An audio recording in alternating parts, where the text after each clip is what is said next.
vez cumprimento a igreja com a paz do Senhor. Apenas por curiosidade, tem algum amigo do Evangelho nos visitando nesta noite? Alguém que não professa a nossa fé? Tem alguém não evangélico? Faça o sinal. Todos são evangélicos. Tem alguém de outra denominação nos visitando? Alguém de outra denominação? Faça o sinal. Atendendo do lado esquerdo. Também são bem-vindos em nome do Senhor Jesus. Meus irmãos, quero louvar a Deus pela minha oportunidade que o Senhor nos concede esta noite de trazermos a palavra de Deus, reconhecendo a nossa limitação. Quando eu vi a escala, eu imaginei que o pastor de fato fosse ministrar para nós. Mas ele nos surpreendeu, de forma que, como já foi dito pelo presbítero Gesimiel, nós contamos com a oração da igreja, que é um peso muito grande, uma responsabilidade de falar a palavra de Deus. Agradecer a confiança do pastor, também dos companheiros que estão aqui, irmãos conosco no púlpito. Eles sabem quão é difícil esta nobre tarefa. Pelo menos eu não me acostumo.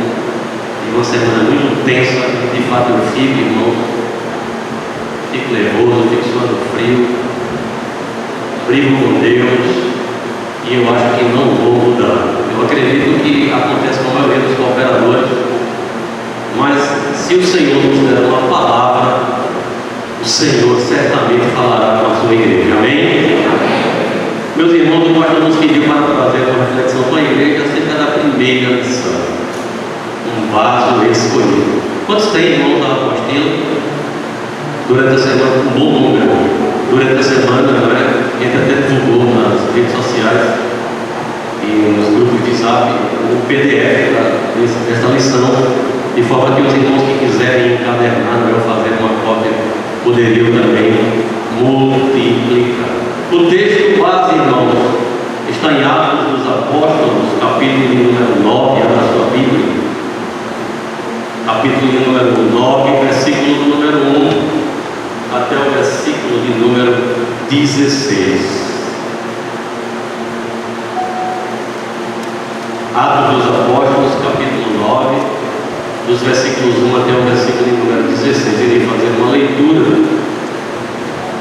Mas é importante, irmãos, dizer que a lição tem dois objetivos principais, que é analisar a vida de Paulo sobre a ótica humana e refletir a vida de Paulo sobre o prisma divino. Todos nós somos olhados por esse prisma. Todo aquele que se alistou nesse exército, todo aquele que se diz cristão, ele é analisado desses dois pontos de vista. Do ponto de vista humano, alguém sonda, mas especialmente do ponto de vista divino, nós crentes somos vistos pela sociedade e devemos ser luz para este mundo, sal da terra, mas especialmente somos rastreados por Deus, primeiro pelo Espírito Santo que habita em nós, e segundo por Deus que vê todas as coisas, irmãos. Eu não creio que mudou muita coisa. Eu acredito, irmãos, que ainda hoje Deus do céu é confrontado por Satanás em algum momento e ele diz: vistes meu servo Gesimiel, vistes meu servo João, vistes minha serva Maria, homem bom, temente a Deus, que se desvia do mal. Eu acredito que essa história se repete todos os dias. Deus tem o prazer de olhar do céu e ver que encarpina a homens e mulheres de Deus que são identificados não somente como cidadãos da terra, mas especialmente como cidadãos do céu. Amém? Meus irmãos, a palavra de Deus diz assim: Saulo, respirando ameaças e mortes contra os discípulos do Senhor, dirigiu-se ao sumo sacerdote, pediu-lhe cartas para Damasco, para as sinagogas, a fim de que se encontrasse alguns daquela seita quer homens, quer mulheres, os conduzisse presos a Jerusalém. E indo no caminho, aconteceu que, chegando perto de Damasco, subitamente o cercou um resplendor de luz do céu. E caindo em terra, ouviu uma voz que lhe dizia: Saulo, Saulo, por que me persegues? E ele disse: Quem és, Senhor? E disse o Senhor: Eu sou Jesus, a quem tu persegues. Duro é para ti recalcitrar contra os aguilhões. E ele, tremendo e atônito, disse: Senhor, o que queres que eu faça?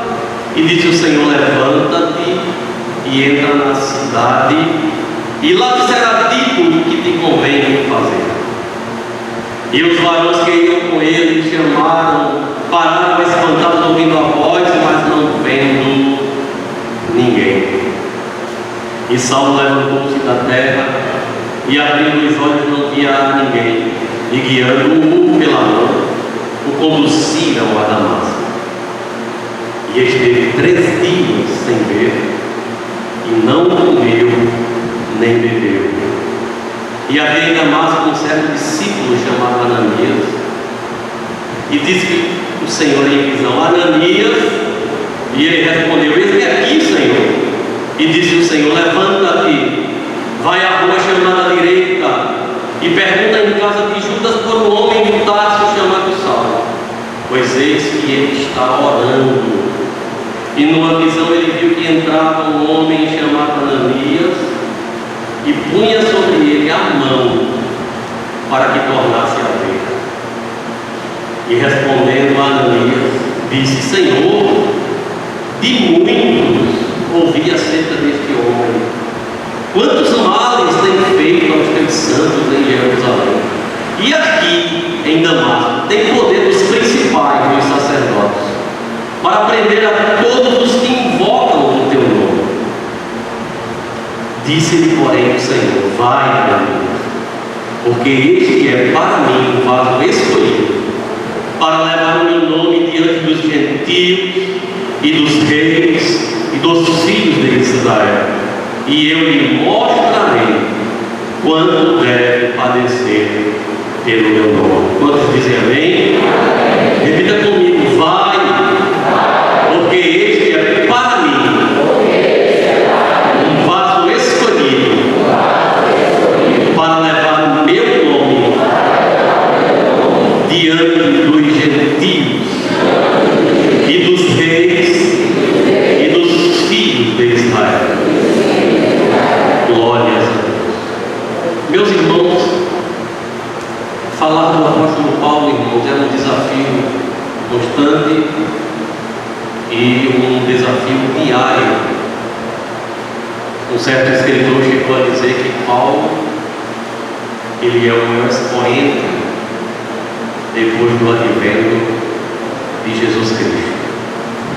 Um homem que foi, assim como qualquer homem comum, estudou, buscou se capacitar, buscou estudar, tornou-se um homem conhecido, influente. Paulo, quando olhamos o seu currículo, Paulo vai se tornar um poliglota, um currículo invejável, fariseu segundo o costume da tribo de Benjamim, membro do Sinédrio. Atos 26 e 10 fala disso.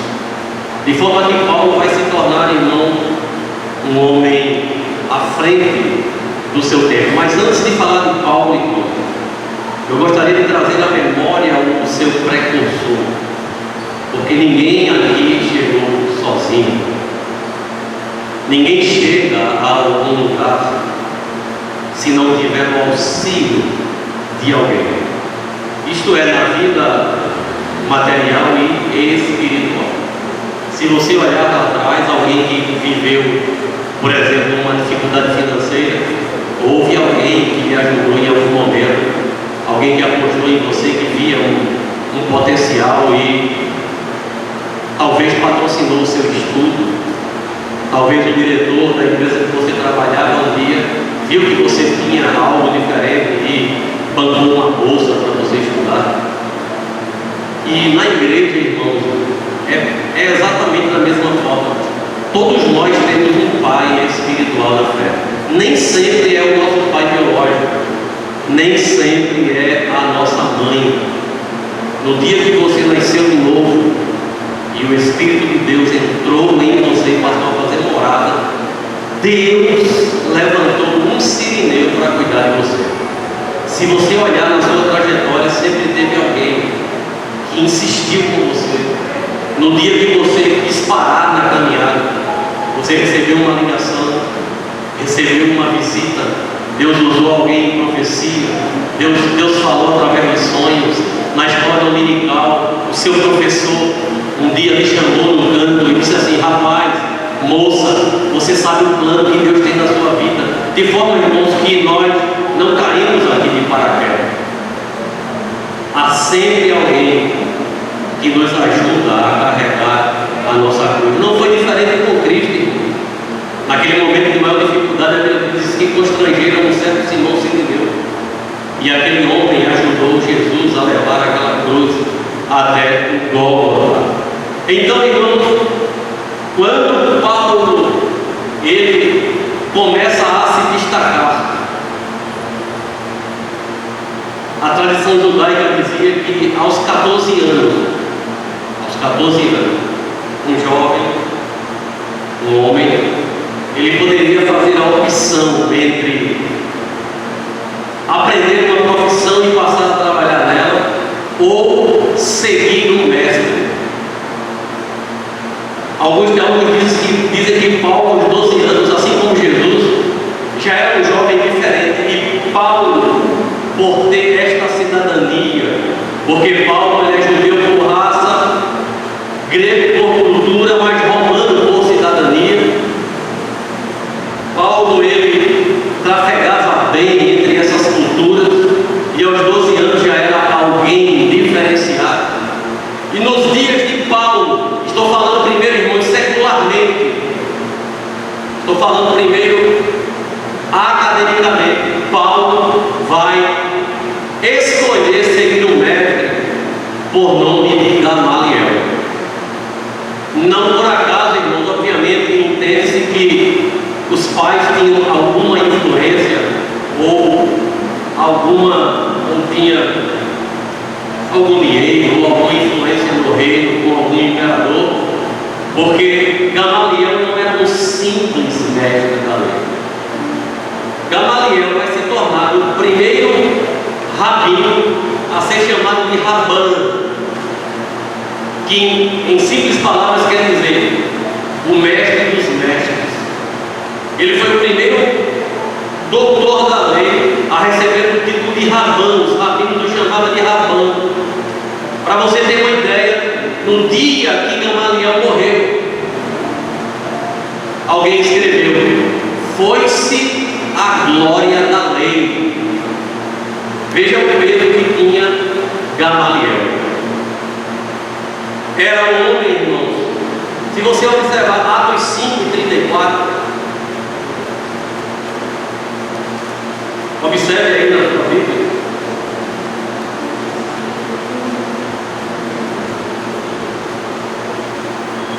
Diz assim: mas levantando-se no conselho um certo fariseu chamado Gamaliel, veja, doutor da lei, venerado por todo o povo, mandou que por um pouco os levassem para fora os apóstolos. Eu não vou ler o restante, mas parafrasear, porque os discípulos estavam pregando o evangelho com tanta autoridade e prenderam e levaram ao conselho e queriam matar os apóstolos. E Gamaliel, irmão, entendendo que aquilo ali não era mais uma seita, ou melhor, não era apenas uma seita, ele começa a dizer: olha, vocês se lembram que há um tempo atrás se levantou um tal de Teudas, se dizendo ser o Messias, alguém influente, mas se ajuntou uns 400 homens com ele, mas depois a gente matou ele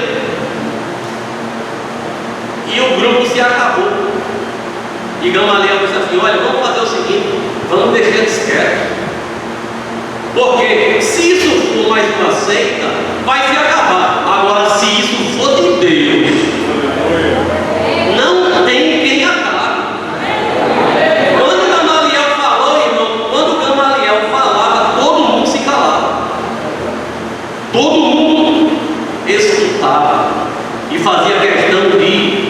ouviu. De forma que Paulo vai aprender exatamente aos pés de Gamaliel.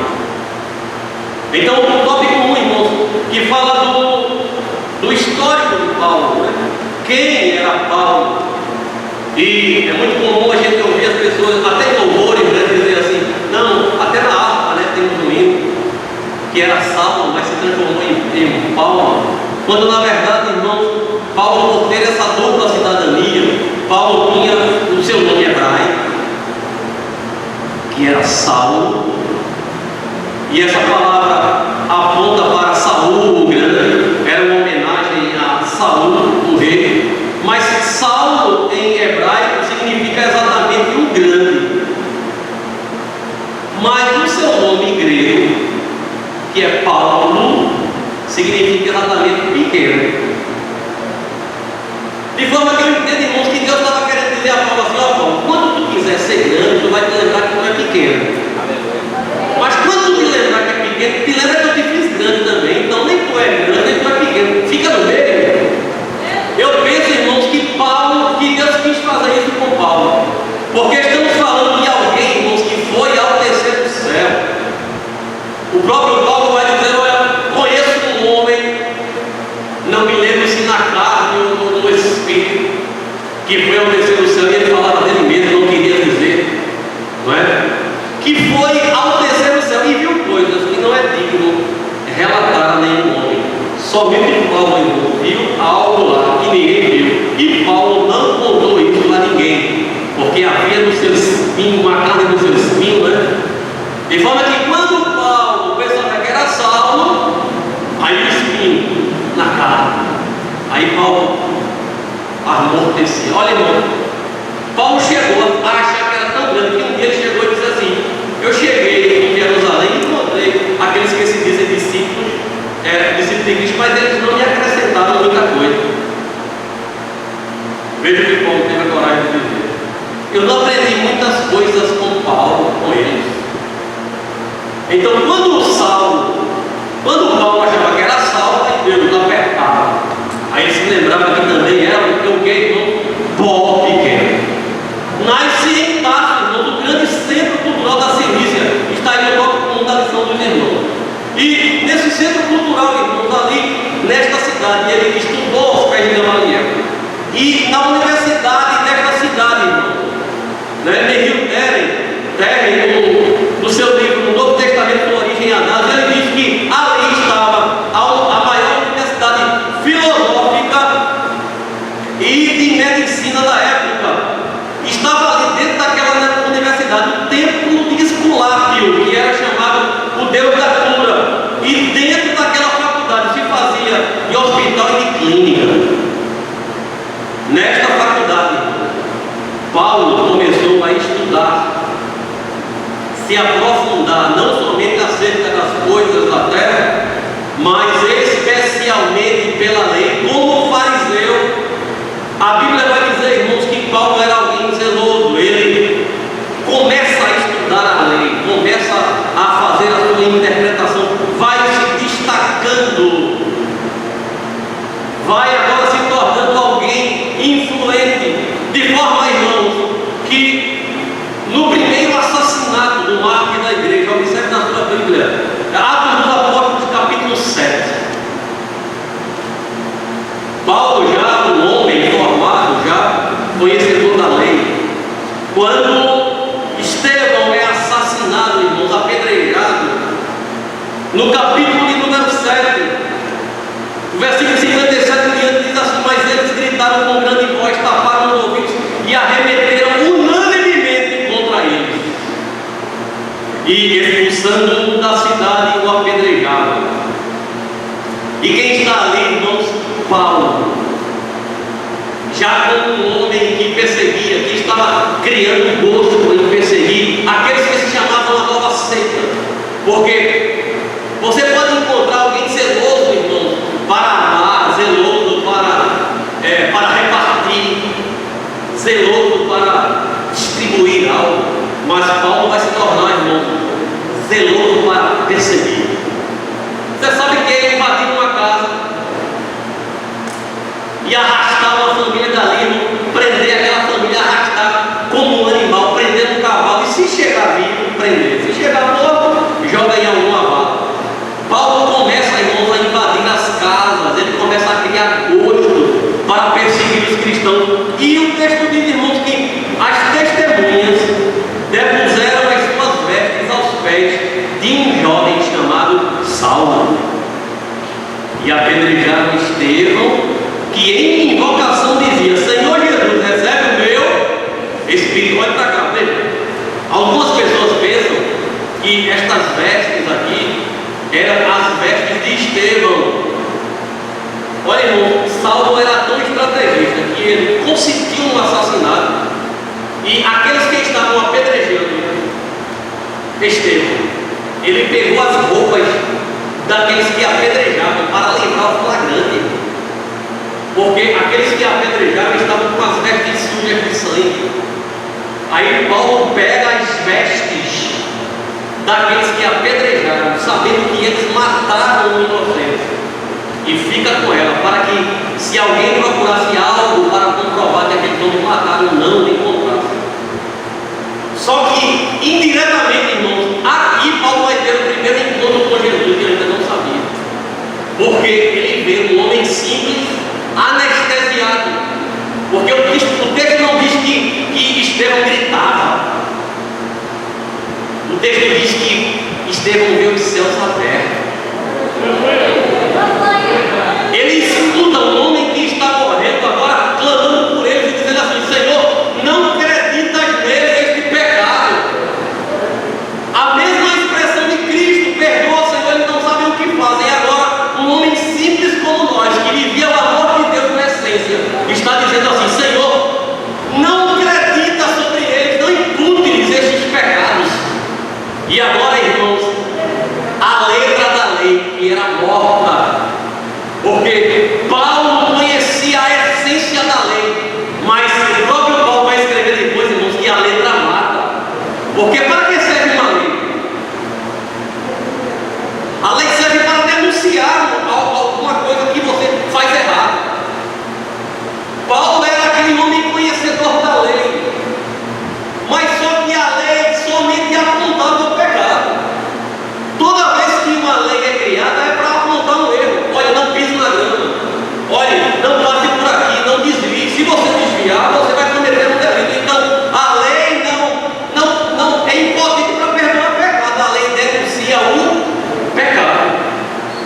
E naquela hora, ele tem como subitamente, irmão, um primeiro encontro com Deus. E aquilo, irmão, é como um aguilhão. A lição vai dizer que Paulo começa a ser espetado pelo aguilhão ali. Já imaginou você ver alguém sendo apedrejado e abençoando aqueles que estão ali apedrejando? Aquilo ali Paulo não conseguiu digerir aquilo, irmão. Então Paulo começa a perseguir os crentes como que uma escapatória, como se quisesse encontrar a Deus. E a lição, irmão, vai falar no tópico 1, Paulo no seu próprio conceito. Como era Paulo? Qual era o conceito que Paulo tinha dele mesmo? Veja, por ser fariseu, amava o judaísmo e odiava tudo aquilo que ameaçava a sua. Olha, irmãos, Paulo, como conhecedor da lei, ele um dia leu Deuteronômio 21 e 23, leia aí. Paulo não aceitava. Como é que um libertador, alguém que se diz o próprio Deus, vai morrer pendurado no madeiro, se a lei vai dizer que é maldito todo aquele que for pendurado no madeiro? Por favor, alguém leia esse versículo. O seu cadáver não permanecerá no madeiro. Sim. Mas certamente enterrará no mesmo dia. Mas certamente enterrará no mesmo dia. Porquanto o pendurado é maldito de Deus. Portanto, o pendurado é o quê? Maldito de Deus. Outras expressões vai dizer, portanto, maldito é todo aquele que for pendurado no madeiro. E Paulo vai repetir isso em Gálatas 3, 12 e 14. Paulo lá na frente repete, não vamos ler, os irmãos apenas anotam. Então Paulo, irmão, não conseguia compreender como é que esse Jesus vai contradizer a lei, porque o texto está dizendo que maldito é todo aquele que for pendurado no madeiro. Mas Paulo não entendia, irmão, porque a Bíblia diz que aquele que não conhece a Cristo é como que as escamas ainda estivessem nos olhos. Ele não entendeu que ele seria pendurado no madeiro, porque Jesus levaria sobre si o nosso pecado. Ele se tornaria maldito por nós. Então, como maldito, ele receberia essa sentença, porque ele agora está tomando o meu lugar e o seu. Então, ele é digno de ser pendurado no madeiro e de se fazer maldito. Paulo não conseguia entender isso. Agora, irmão, olha o currículo de Paulo, irmão. Está na lição de vocês. Primeiro, perseguidor da igreja. Em Atos 26, ele confessa ter sido opositor.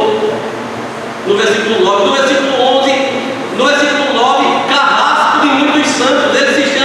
Ele se proclama carrasco de muitos santos, violento, furioso e perseguidor implacável.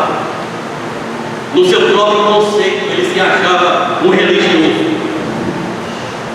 perseguindo uma seita. Ele se achava alguém, pela sua influência, um homem importantíssimo, isso é fato, mas no seu conceito, ele achava que era o melhor crente da face da terra. Irmãos, não se engane, a religião mata. Jesus foi morto pelos religiosos. Quando você estuda o islamismo, porque toda religião, irmãos, que está centrada no ódio, ela mata. Quando você vai estudar a história de Maomé, Maomé quer instalar um monoteísmo ali na Arábia, e ele é rejeitado porque os árabes eram pagãos, e ele é expulso de Meca. Então ele vai para Medina, ele arregimenta um exército, treina um exército de aproximadamente 300 homens e volta, e impõe o Islã à força. Ele inaugura o islamismo, decapitando várias cabeças. E assim, o Islã declara hoje: todo aquele que é inimigo, que não segue o grande profeta, deve morrer. Na tradição do islamismo, todos os crentes, todos os cristãos do mundo e os israelitas, eles devem morrer se não aceitar Maomé como o maior profeta. Observe que é uma religião que está fadada a perseguir e a matar. E é exatamente isso que a lei vai provocar em Paulo. Ele não consegue enxergar o espírito da letra. Para ele, aqueles crentes eram fanáticos, quando na verdade o próprio Paulo está se tornando um fanático pelo farisaísmo e começa agora a perseguir os crentes e a matar. A lição também vai falar, irmão, qual era o conceito dele, o conceito dele no seu próprio povo.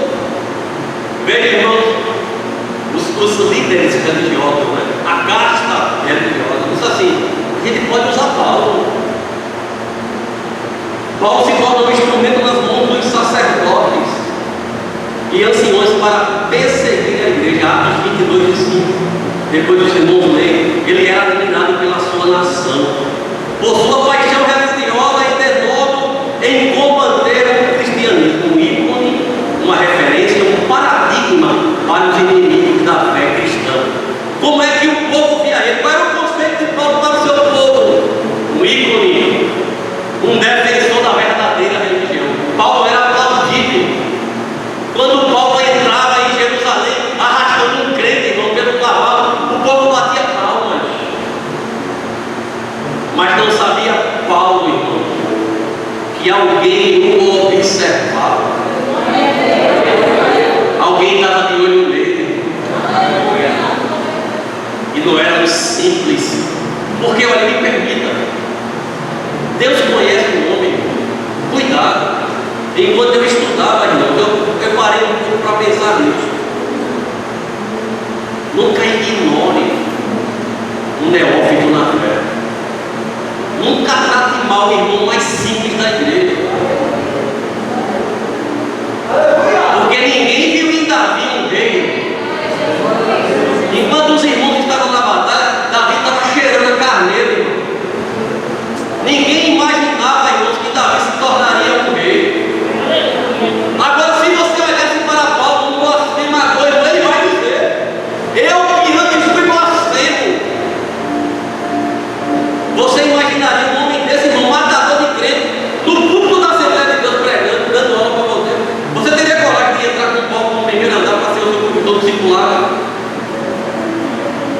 Mas Deus vê, irmão, o que ninguém vê. O pior homem deste bairro aqui amanhã pode ser o seu pastor. Eu me lembro que Assis Paulo disse a mim já. Eu me lembro quando o pastor Marcelo chegou aqui, aceitou Jesus, morava do lado. Ele foi meu aluno aqui nesse banquinho aqui. Deus pode lhe usar como Barnabé para um Paulo que ele ainda vai salvar e você não conhece. Você pode apenas começar, você pode ser o precursor de alguém, irmãos, que Deus está preparando onde você não imagina. Porque é de verdade, irmãos, que Paulo foi levantado para os príncipes. Isaías foi levantado para estar no palácio, irmãos. Isaías era tudo. Mas tinha um profeta, Amós, matuto. Ele disse que não era nem profeta, nem filho de profeta, boiadeiro. Mas no dia que ele ouviu a voz de Deus, ele matou os carneiros todinhos, os bois que ele tinha, fez um churrasco, comeu e disse assim: o Senhor, eu não era profeta, nem filho de profeta, mas o Senhor quer que eu seja profeta? Eu vou ser profeta. Aí estava Isaías no palácio falando para eles, mas estava a voz dentro do canavial falando por via e por modo, mas dizendo que ia me salvar. Porque Deus quer salvar o presidente, mas quer salvar também o cortador de cana, irmão. Quando ele olha de cima, ele não vê, irmão, a gravata. Ele não está preocupado com o sapato mais engraxado que entrou aqui, não. Ele não está preocupado com a sua gravata bonita, com o seu toque, com o penteado que a senhora fez, não. Ele vê almas, ele olha todo mundo. No ajuntamento solene, irmão, ele só vê almas. Aleluia. Paulo não sabia, irmão, mas indiretamente Deus está preparando Paulo. Deus está forjando o homem. Ah, já sei, Paulo. Tudo vai ser para ti. Eu estou de olho em você. Eu estou vendo seus passos, Paulo. Glória a Deus. No conceito da igreja, Paulo Freitas era temido. Temido, irmão. Quando Deus se encontra com Paulo, irmão, na leitura que nós fizemos,